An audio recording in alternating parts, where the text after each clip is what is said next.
Al Señor a través de su palabra. Y damos gracias a Dios por estar nuevamente aquí en Calvary Chapel, Chosica.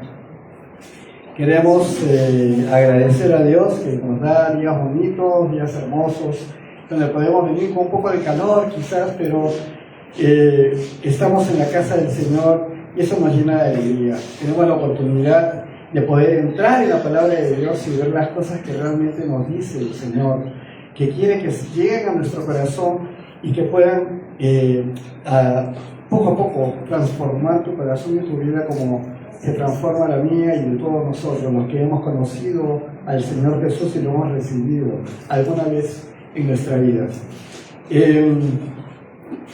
Cuando hablamos del Señor, hablamos del Señor Jesús, hablamos del Hijo de Dios, hablamos de Dios hecho hombre, que estuvo aquí por amor a todos nosotros y para la gloria de Dios Padre. Así que hoy vamos a ver, anda viendo tus Biblias, en el Evangelio de Lucas, capítulo 2. Vamos a hacer una lectura del versículo 1 al 20. Y esta prédica la hemos llamado Dios con nosotros, el Rey que trajo salvación. ¿Bien? Entonces, mientras vas buscando en Lucas capítulo 2, 1, 20, ¿qué te parece si oramos pidiéndole al Señor que nos guíe, que nos dé ese tiempo precioso en el cual podamos conocerlo más y ver la obra que ha hecho en todos nosotros? Y que va haciendo y que sigue haciendo poco a poco, va cumpliendo sus promesas. Señor, te doy gracias por este día. Señor, llena de gracia este lugar. Permite que también toda sabiduría tuya venga a nuestro corazón, a nuestra mente, y nos permita discernir y entender las palabras que hoy vamos a leer y vamos a aprender de ti. Estamos recordándote, Señor, en tiempos que para el mundo son tiempos históricos, para otros religiosos, pero para nosotros son tiempos de gracia, son tiempos preciosos, de una relación hermosa, establecida gracias a ti, Señor Jesús, que en obediencia fuiste a la cruz, pero viniste a este mundo en condición de hombre y pasaste, Señor, todas estas cosas, ahora como único intercesor entre Dios y el hombre. Conoces de nuestra aflicción, conoces de todas las cosas que pasamos en un mundo corrompido. Tú, Señor Jesús, eres nuestro Dios, nuestro Señor, al cual seguimos. Te amamos, te adoramos. Te vamos a presentar nuevamente hoy a través de esta lectura de tu Hijo Lucas. Guíame, Señor, en lo que corresponda, habla con claridad y permite que esto sea un beneficio y un alimento precioso para el alma. Gracias, Señor. Hablamos en tu nombre, Señor Jesús, al Padre. Amén y amén. Todos estamos en Lucas. ¿Todos tienen Biblia? Ahí está Benchito ofreciendo algunas Biblias. ¿Sí? ¿Quieren? Perfecto, muy bien. Muy bien, estamos en el Evangelio de Lucas. Lucas es un personaje que no fue un discípulo de Jesús. Lucas aparece en la historia en un libro que él mismo escribe, que se llama justo el libro de Hechos, que vamos a iniciar, si Dios quiere, el domingo 28. Es griego, y todo parece ser que Lucas tenía un vínculo posiblemente como esclavo con respecto a otro personaje del cual solo sabemos, se llama Teófilo. Entonces, el Evangelio de Lucas está escrito, dirigido a Teófilo. ¿De dónde es Teófilo? Hay muchas conjeturas, pero no es el tema de hoy. Lo importante es que sepan que Lucas viene a recoger información directa de los apóstoles, directa de las personas que han estado con Jesús. Posiblemente, es casi seguro, hablando con la misma María, la madre de Jesús. Él recaba información también de alguien muy, muy importante en todo el Nuevo Testamento, porque prácticamente escribe las 3/4 partes del Nuevo Testamento, el apóstol Pablo, ¿no? Quien fue llamado Saulo de Tarso primero y luego aparece como Pablo, y lo vamos a ver también en acción en el libro de Hechos. Así que Lucas ha sido médico de cabecera cuando estaba el apóstol Pablo enfermo, y de él ha recibido mucha información. Ese es Lucas. Entonces Lucas no estuvo con Jesús cuando Jesús caminaba en la tierra, y escribe de una manera como le hace un cronista, un periodista, un escritor narrador. Eso es lo que particularmente me encanta en el tema de Lucas, porque habla las cosas en forma prácticamente todo cronológicas, o sea, esto pasó primero y esto pasó segundo, y así en ese orden.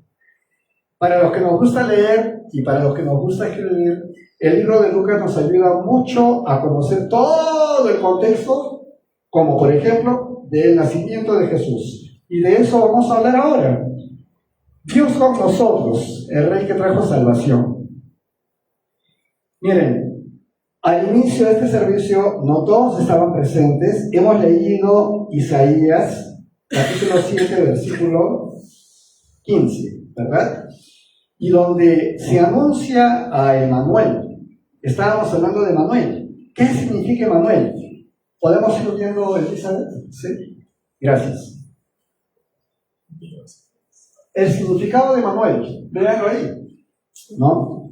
Emanuel, la expresión es Dios con nosotros, que es el nombre que le he puesto a este estudio.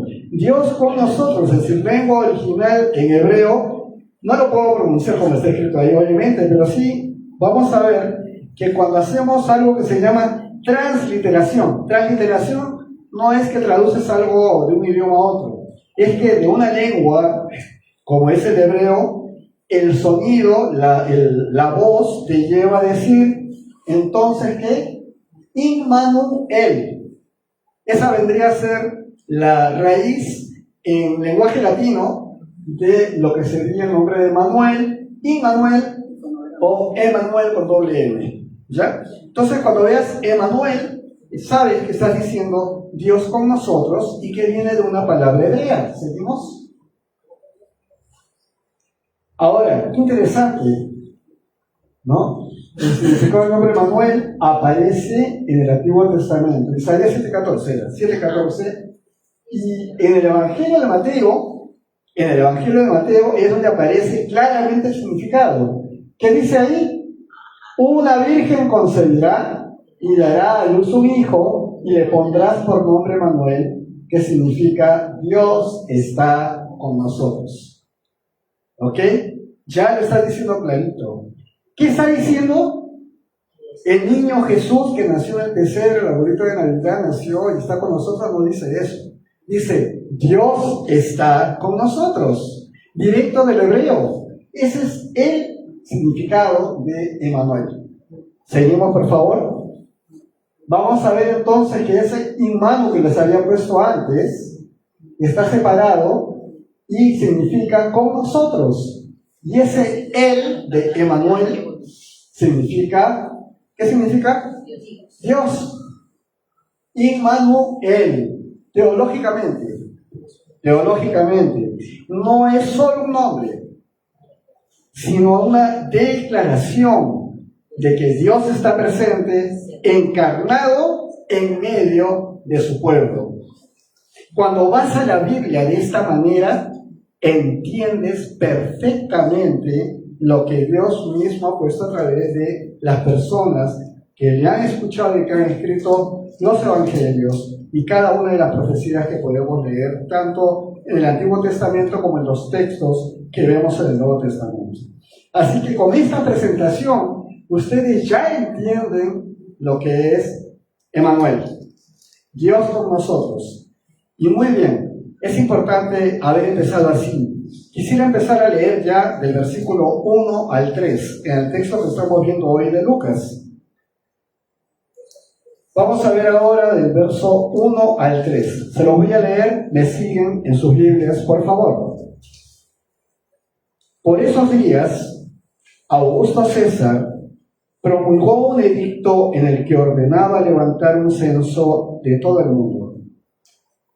Este primer censo se llevó a cabo cuando Quirino era gobernador de Siria, por lo que todos debían ir a su propio pueblo para inscribirse. Ya, solamente para darles el alcance, cuando un emperador, un rey, de pronto ordena un censo, no tiene otro objetivo más que cobrar impuestos al pueblo.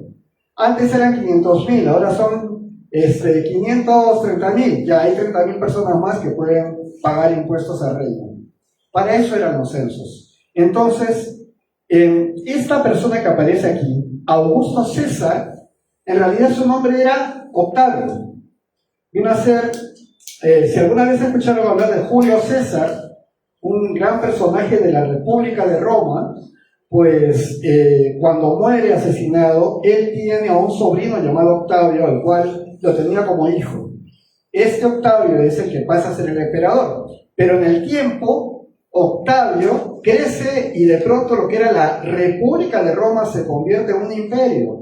Y de pronto el que dirige el imperio ya no es solamente el emperador, ahora es un dios sobre la tierra. Así se hace llamar. El divino Augusto César ya no es Octavio, es el primer emperador de Roma. Y antes de él, Roma era una república, como lo dije antes, no es un imperio ahora. Así que Augusto, ese nombre, miren, ¿por qué se lo voy a decir? Se lo voy a explicar. ¿Qué significa? Augusto significa que infunde o merece gran respeto y veneración por su majestad y excelencia. Trajo la llamada Pax Romana. Yo les he hablado de la Pax Romana muchas veces en la enseñanza del Evangelio de Juan. La Pax Romana es: no me hagas problemas. Ese es el significado en realidad. Los romanos lo último que querían es que los pueblos que estaban dominando se levantaran en rebelión. Entonces ellos traen la Pax Romana. Pax, sin Pax. Pórtate bien porque si no hay que verlo bien. Ellos eran dominantes. Eran gente que despreciaba a la gente que dominaba, ¿ya? Y mantenían la paz a base del terror y del miedo. Entonces, Israel estaba totalmente sometida a esa Pax Romana, de la que acabamos de hablar, que no era ninguna paz en realidad. Muy bien, entonces, él trajo esa Pax Romana después de muchas batallas, o sea, que dio para llegar a hacer esto. Y se le trataba, vuelvo a decir, a Augusto César como un dios. Ahora, ¿por qué les pongo esto por delante? Es interesante que en el tiempo de Augusto César, cuando ya tienen 70 años gobernando, entre otras cosas, Israel, los romanos, nace el verdadero rey. Nace el verdadero Dios en la tierra. Cuando está el hombre haciéndose llamar Dios, nace el verdadero y no nace en una cuna como la que seguramente tenía Augusto César. Vamos a leer lo que dice el versículo 4 y 5.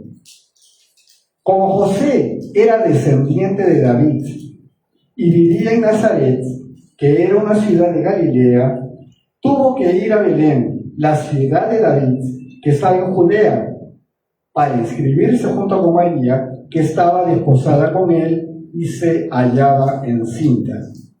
Muy bien, está yendo de Nazaret, el pueblo donde vivían José, María, sus familias, están yendo a Belén por causa del censo que está dictando Augusto César. ¿Ok? Entonces, todos tenían que ir al lugar de origen de su línea familiar. Y en este caso José era del linaje o de la línea familiar del rey David, que nació en Belén. Ahora, hasta ahí todo parece ok. Y por eso es que no nace en Nazaret Jesús. Por eso es que nace en Belén. Pero miren algo interesante. 800 años antes que nazca Jesús, existe un profeta llamado Miqueas. Y en Miqueas, en capítulo 5, versículo 2, por favor, Elizabeth. Capítulo 5, versículo 2, dice: tú, ¿qué dice? Belén Efrata, así le llaman a la ciudad de Belén.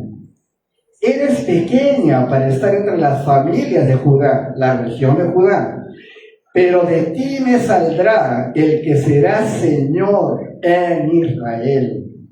Sus orígenes se remontan al principio mismo, a los días de la eternidad.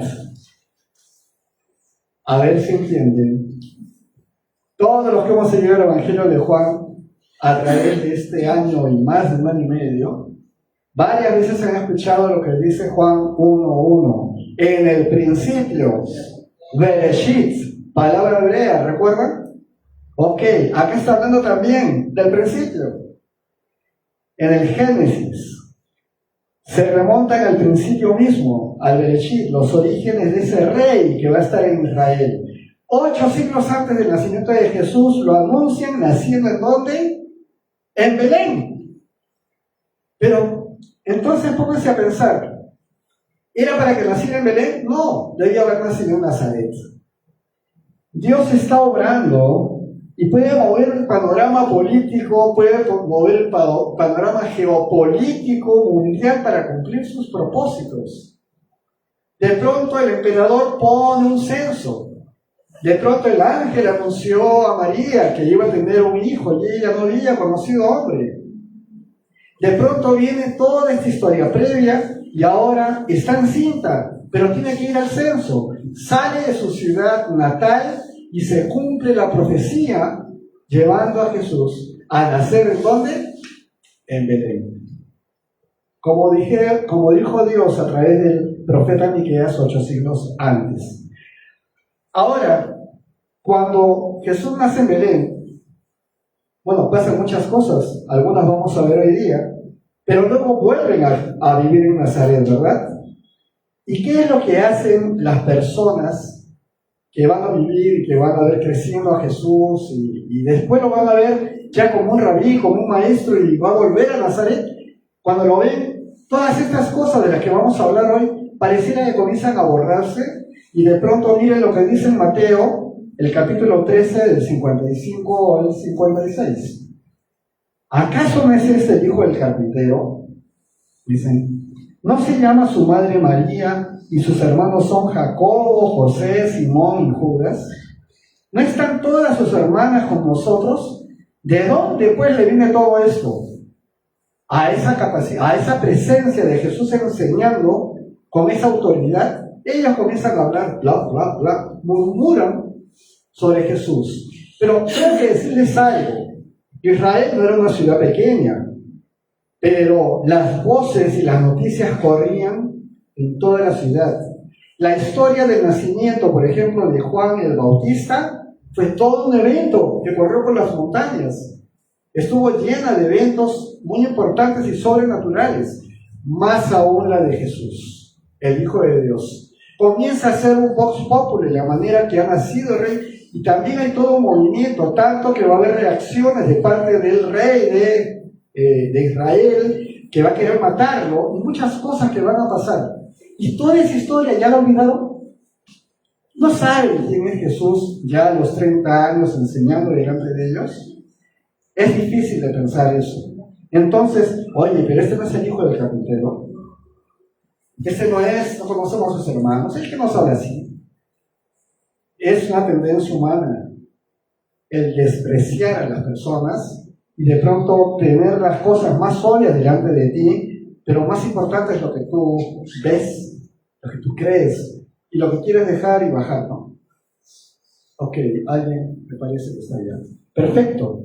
Entonces, vemos que en esos tiempos también eran igual. Vamos a leer el versículo 6 al 7 para continuar hablando de estas cosas. Como les dije antes, el creador del universo va a nacer sobre un comedero de animales. Va a nacer en un pesebre, en un establo. Dice el versículo 6, y mientras ellos se encontraban allí, se cumplió el tiempo de que ella diera a luz, María, ¿verdad? Y allí tuvo a su hijo primogénito, y lo envolvió en pañales, y lo acostó en un pesebre, porque no había lugar para ellos en ese albergue. Toda la gente estaba yendo a sus ciudades por el tema del censo, una obligación impuesta por Roma, y ahí están ellos llegando con María encinta, y de pronto, pensando que se van a hospedar en un lugar, que van a estar en un espacio y no lo encuentran. Entonces, ¿dónde terminan? En un establo. Ahí donde te aseguro que tú no irías a dormir una sola noche. Porque si te pones a pensar, si conoces de pronto o has criado animales de campo, pues el olor es una cosa. Bueno, yo me quedaría con el olor, pero los bichos que vienen junto con el olor, los insectos, bueno, las garrapatas y todo lo demás, ¿no? Los piques. ¿Alguna vez han pisado el césped y les ha metido un pique en el talón, en la planta del pie? A mí sí. Viniendo a Bocachacra de campamento a los 11 años. Se lo cogieron las zapatillas y tuve que quitarme las zapatillas y no había cuando secar las zapatillas, empezando justo el campamento con el salón, con mi colegio. Y total, ya una semana y media después empecé a sentir dolor en el pie y una cantidad de tiempo después me di cuenta que mi pie tenía una cosa horrible en la planta. Cuando salió eso me di cuenta que había un bicho adentro. Sí. Entonces sí sé, esas cosas están en un establo, esas cosas están en una zona rural, son parte de la parte natural. Y el Hijo de Dios nació encima de eso. Entonces, no era cualquier cosa. Quisiera que vayamos, Elizabeth, a Filipenses 2, del 6 al 7, por favor. La carta a la iglesia de Filipos, a los filipenses, escrita por Pablo, dice lo siguiente: quien siendo en forma de Dios, no estimó el ser igual a Dios como a cosa a que aferrarse, ¿no? Ok, ya nací aquí, pero yo soy el Hijo de Dios. No hizo eso.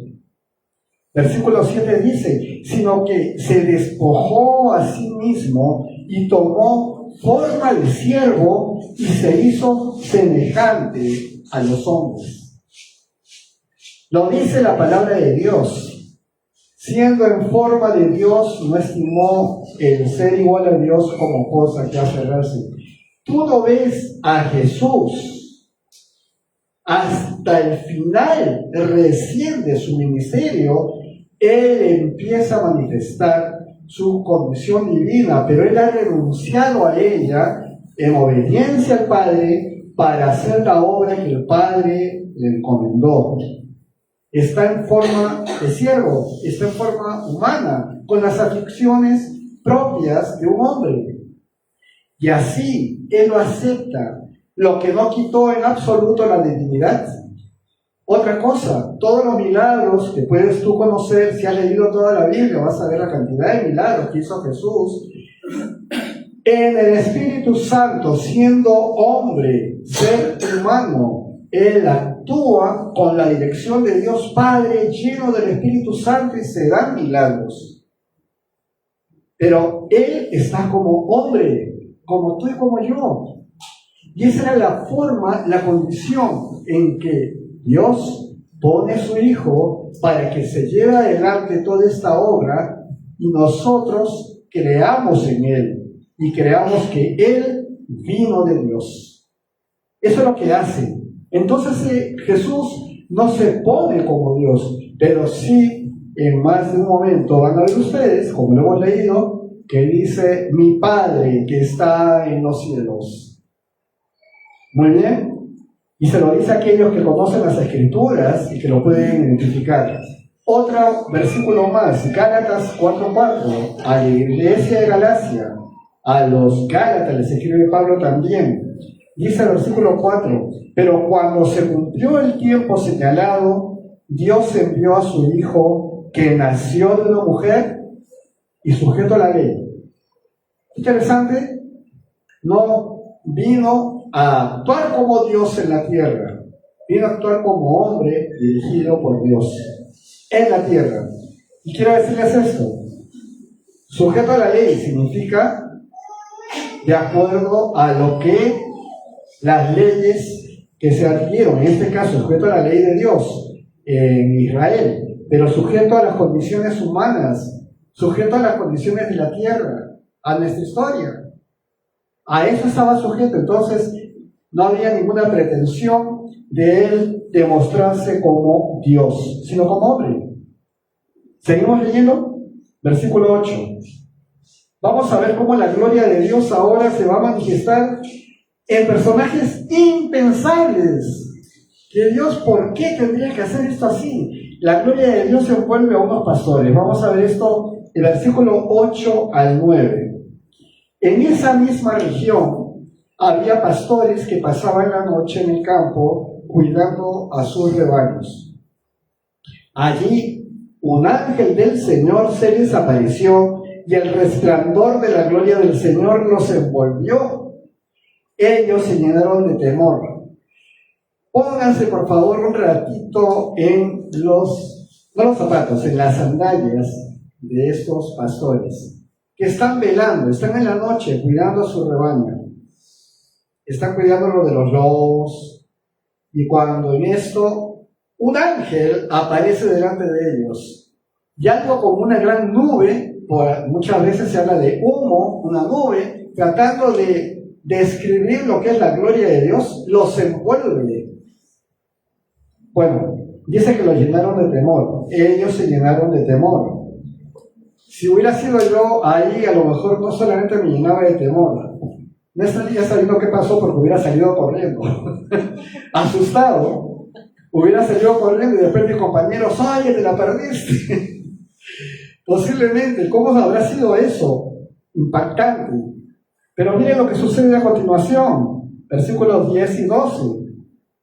Hay unas buenas noticias a los pastores. Dice, pero el ángel les dijo, no teman, que les traigo una buena noticia, que será para todo el pueblo motivo de mucha alegría. 11. Hoy en la ciudad de David les ha nacido un Salvador, que es Cristo el Señor.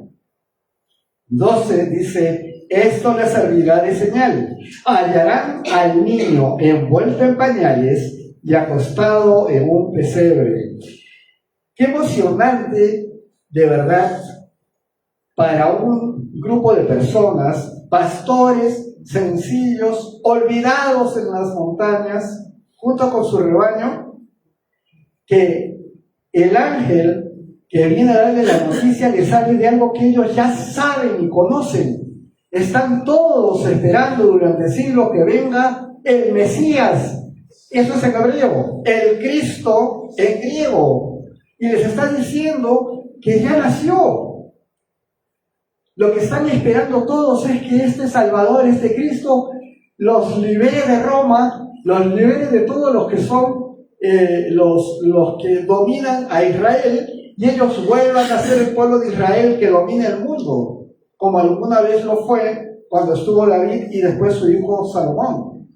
No, ellos quieren volver a ser esa nación y piensan que el Mesías va a venir a ponerlos en ese lugar. Sí, eso va a ocurrir, pero todavía no. En ese momento lo que está viniendo es alguien que va a salvarlos de la condenación eterna. Va a salvarnos de la perdición. Pero lo importante es la alegría y la buena noticia que el ángel está transmitiendo, algo que ellos pueden entender. Es un Salvador y es Cristo. Ellos sí conocen lo que es el Cristo, el Mesías, el Señor.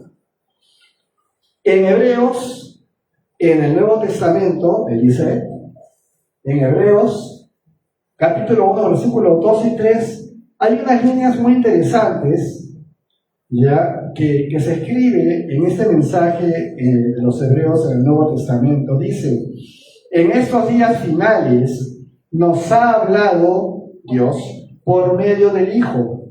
¿Por qué? Porque siempre era a través de los profetas. Pero lo que está diciendo acá el autor de Hebreos es que ahora Dios ya no utilizó profeta. Fue su mismo Hijo por quien Dios habló, a quien constituyó heredero de todo y mediante el cual hizo el universo. ¿De quién está hablando? De Jesús. Lo hizo mediante Él, ¿no? Y dice el versículo 3, Él es el resplandor de la gloria de Dios. Jesús es el resplandor de la gloria de Dios. Es la imagen misma de lo que Dios es. hago mucho énfasis en esto. Siempre lo he comentado. Las personas suelen poner en duda a la persona de Jesús. Hay algunos más románticos y bíblicos que lo ponen como un gran revolucionario que con sus ideales finalmente fue matado y no reconocen la resurrección ni nada de lo que estamos estudiando aquí.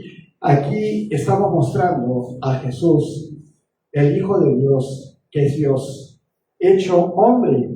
La palabra de Dios lo sustenta y lo dice con claridad. Es la imagen misma de lo que Dios es. Él es quien sustenta todas las cosas con la palabra de su poder. Después de llevar a cabo la purificación de nuestros pecados por medio de sí mismo en la cruz, ¿ok?, se sentó a la derecha de la majestad en las alturas. Está sentado a la diestra del Padre. ¿No has escuchado eso?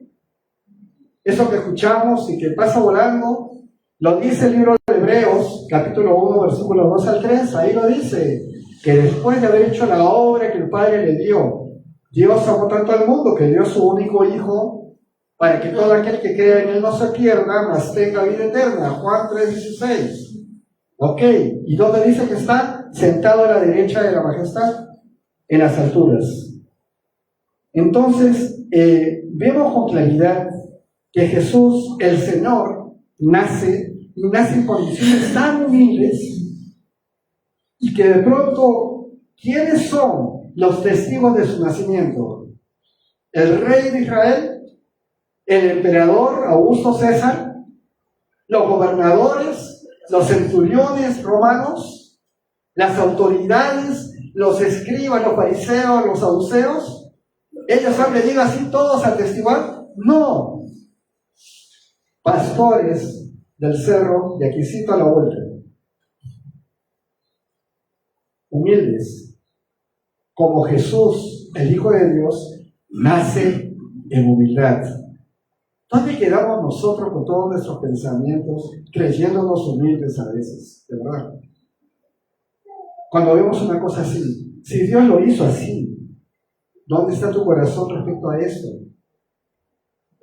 Estábamos viendo más temprano un devocional que Dios va al contrito, va al humillado, va al quebrantado. Y acá Jesús mismo está naciendo en esa condición, en esos lugares, y se anuncia desde el cielo a esos pastores. Entonces ahora vamos a ver esa gloria de Dios en las alturas. Versículo 13 y 14 dice: en ese momento apareció junto con el ángel una multitud de las huestes celestiales que alababan a Dios y decían: gloria a Dios en las alturas, paz en la tierra a todos los que gozan de su favor. Ya, si ya te había asustado el ángel apareciendo delante de ti, imagínate ahora que aparezca un cielo cubierto de ángeles cantando todos juntos. Ha sido maravilloso. Ya preparado un poco, sabiendo lo que vas a ver, puede ser que lo puedas disfrutar así, pero en ese momento es impactante. Y nuevamente les digo, ¿a qué público se presenta todo eso? Al más humilde, al más alejado, digamos, de las cuestiones de la ciudad, a los que están haciendo su trabajo en silencio y que a lo mejor nadie conoce, solamente los que viven en la zona. Y a ellos se les manifiesta el Señor de esta manera, con esta forma. Huestes celestiales que alababan al Señor y decían: gloria a Dios en las alturas, paz en la tierra a todos los que gozan de su favor. Gloria a Dios en las alturas, la gloria de Dios en todas las cosas. El mismo profeta Isaías, en el capítulo 43, versículo 7, dice: porque para gloria mía los he creado, los formé y los hice. ¿Para gloria tuya? No, para gloria de Él. Nos creó. Deben ustedes entender que el amor de Dios trasciende cualquier lógica, pensamiento humano. Sus pensamientos no son los nuestros, dice la palabra. Para que entiendas por qué te ama tanto, siendo ustedes y yo así, tienes que entender que somos su creación, porque somos hechura de Dios, creados para buenas obras, que se hicieron de antemano para que andemos en ellas. Le decía un hermano muy querido en un estudio, eso se traduce en griego porque somos poema de Dios, hechos para buenas obras. Ponte a hacer un poema. ¿Dónde tienes que buscar? En tu corazón, en tus sentimientos, en lo más hermoso que tienes, y construyes y haces un poema. Eres un poema de Dios. Tanto que Dios Padre dio a su único Hijo para que vuelvas tú y yo a tener una relación con Él. Lo dio. Poema.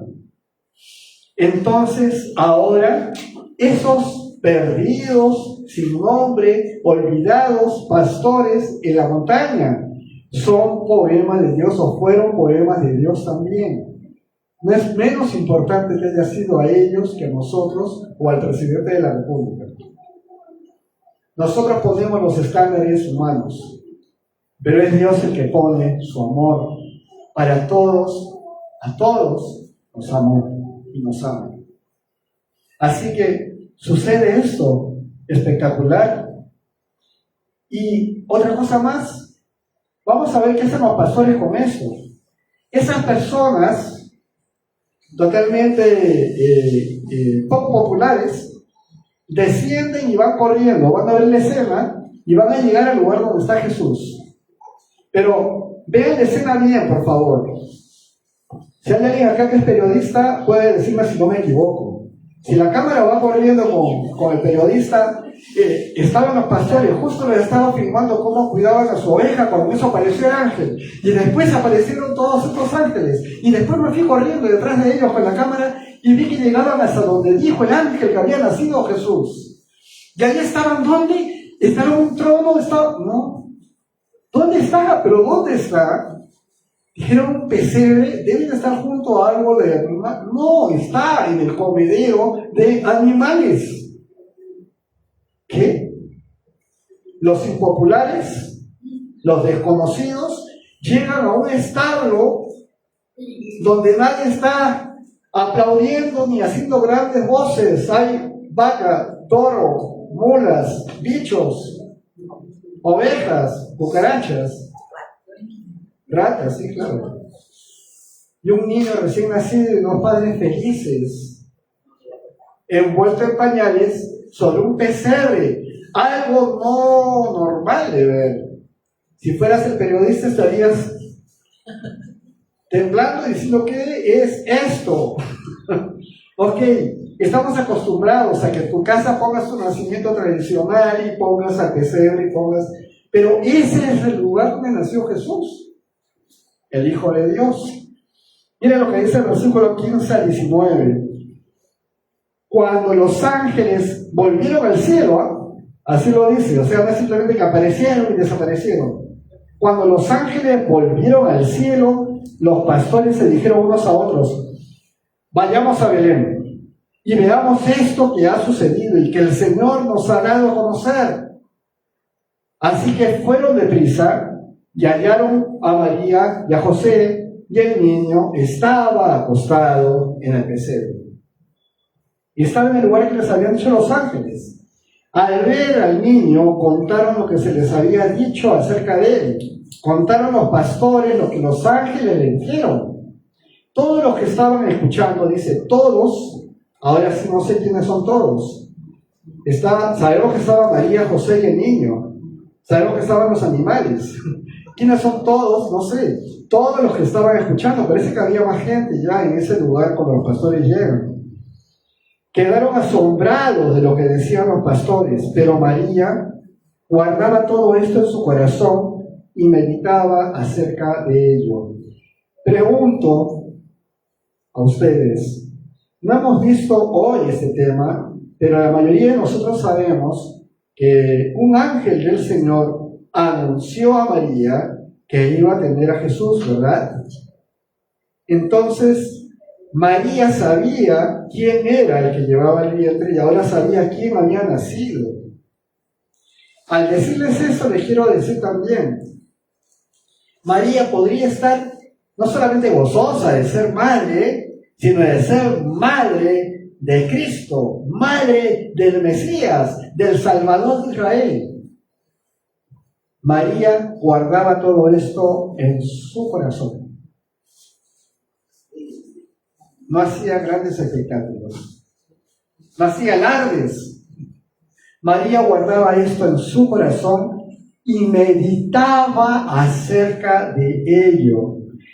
Yo no soy mujer, por tanto no puedo ser madre, pero puedo quizás llegar a imaginar el embeleso que tiene una mujer cuando se convierte en madre y tiene a su bebé en brazos.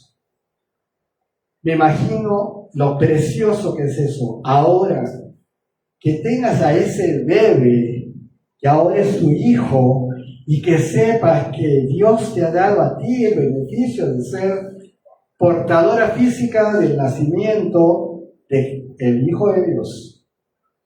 Es realmente algo como para romperte los esquemas. Que María estuviera meditando acerca de ello me parece algo espectacular. Tanto como cuando el ángel le anunció y ella dijo que estaba impactada porque Dios había visto la bajeza de su sierva. Cuando veo estas cosas, veo qué espectacular la mujer que eligió el Señor para que nazca su hijo. Qué espectacular contra todo lo que en ese tiempo pasaba con alguna mujer que sin tener contacto físico con su marido, de pronto saliera encinta. Eso era motivo de muerte. Pues bueno, enfrentó todo. Y entonces, ¿qué es lo que sucede? El último versículo, el 20. Al volver los pastores, iban alabando y glorificando a Dios por todo lo que habían visto y todo lo que habían oído. Pues todo había sucedido tal y como se les había dicho. Entonces les pregunto, ¿cuál es el nombre del periodista que acompañó a todo este grupo de personas que publicó la noticia? Gracias, ese es el nombre del operador. ¿Ya? No, del periodista, no hubo ningún periodista, obviamente no hubo ningún periodista. Pero, ¿cómo supimos de esto? Si fueron pastores y fueron dos padres sencillos, humildes, dando a luz ella en un establo, en un comedero de animales. ¿Cómo la historia llega hasta nosotros así? No es Dios el que lleva toda la palabra y después de tantos siglos de persecución, de quema de Biblias, de persecución y muerte de cristianos, y todo lo que viene. Perfecto. Todo lo que viene detrás de esta historia de nosotros como cristianos, ¿no es acaso suficiente para entender que el que escribe la historia es Dios y que el tener la palabra de Dios delante de nosotros de por sí ya es un milagro? Es un milagro.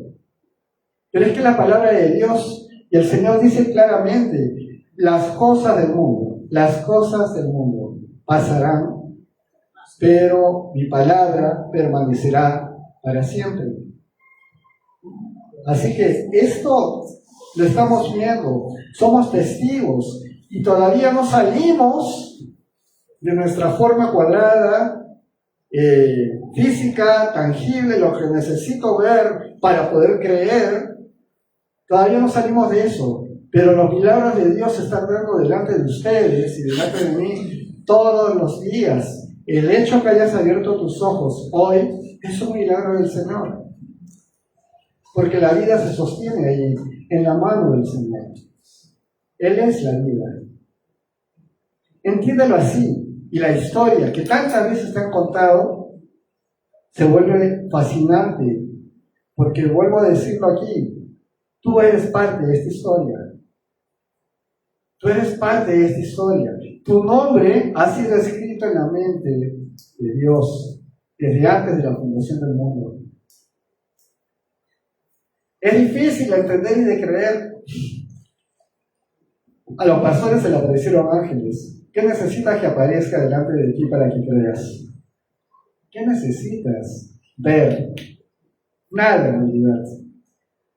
Jesús fue muy claro: el que crea en mí tendrá vida eterna.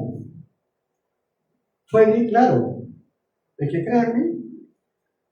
Así que, ¿qué nos dice Isaías? Nos vamos aquí, Elizabeth. Isaías, capítulo 9, versículos 6 y 7, dice, decía porque se me perdió,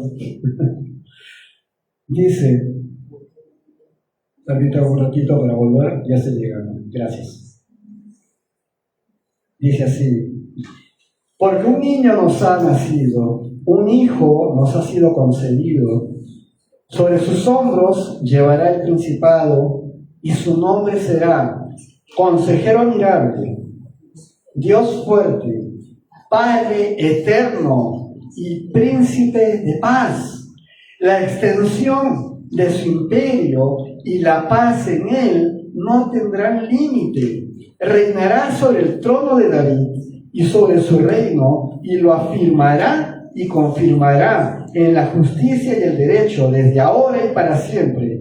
Esto lo hará el celo del Señor de los ejércitos. Esto es espectacular. Y nació un comedero de animales. Y fue anunciado a los pastorcitos de la vuelta. Así que entender que todo lo que se mueve en el Señor trabaja sobre la humildad. La humildad es la que nos lleva a salirnos de lo que creemos que es importante en nuestra vida y comenzar a hacerlo delante de Dios, que es pago para nuestra vida. Eso es la humildad. Estaba leyendo acá un devocional sobre los esfuerzos, ¿no? de querer hacer las cosas para Dios, y estaba tomando esto muy en cuenta. Nosotros no podemos hacer nada para Dios. Nada podemos hacer para Dios. Y es más, yo no lo elegí a Él, dijo Jesús. No los elegí a ustedes. O sea, ustedes no me eligieron a mí, yo los elegí a ustedes. Y hacemos lo que nos toca hacer.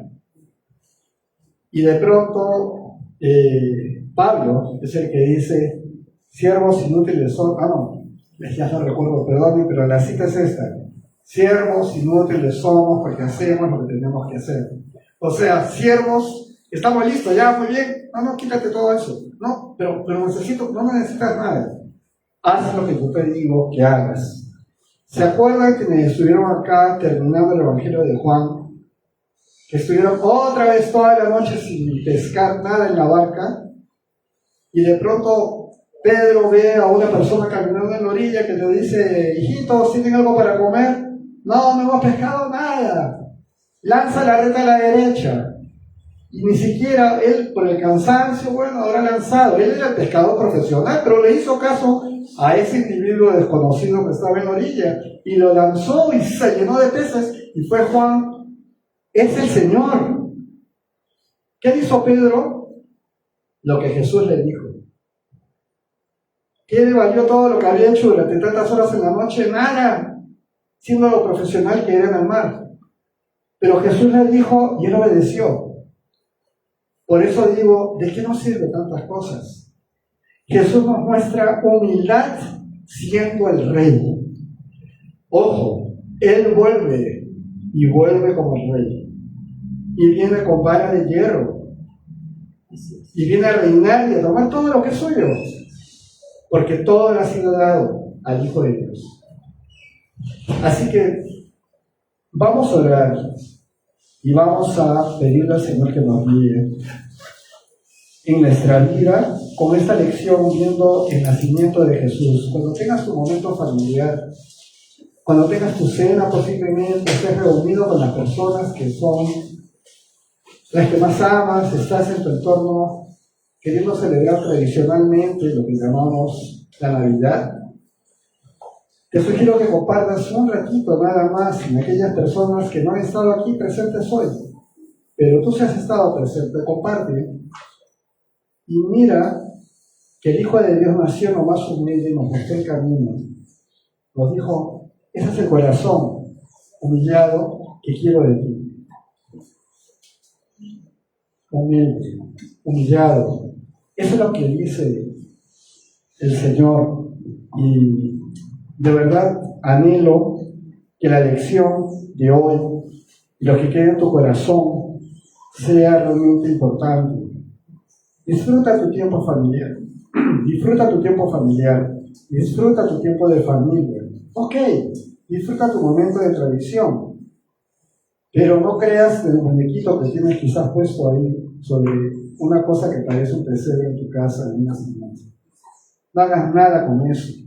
Si ya lo pusiste, ok, es un adorno en tu casa. Pero Jesús no está ahí. Jesús, si lo has recibido en tu vida y en tu corazón, está aquí. Y está gobernando tu vida, ojalá, a través del Espíritu Santo. Esperemos que sea Él que esté gobernando tu vida. Si es Él, lo vas a saber, porque en cosas que suceden más adelante dirás, ¿por qué dije estas palabras? ¿Cómo me acordé de esto? Actué de esta manera, yo no actúo así. Si te pones a pensar, wow, mi corazón está siendo transformado por Él. Eso ocurre. Compártelo. Acuérdate, Lucas, capítulo 2, versículo del 1 al 20. Vamos a orar. Señor Jesús, a ti sea toda la honra, poder y gloria.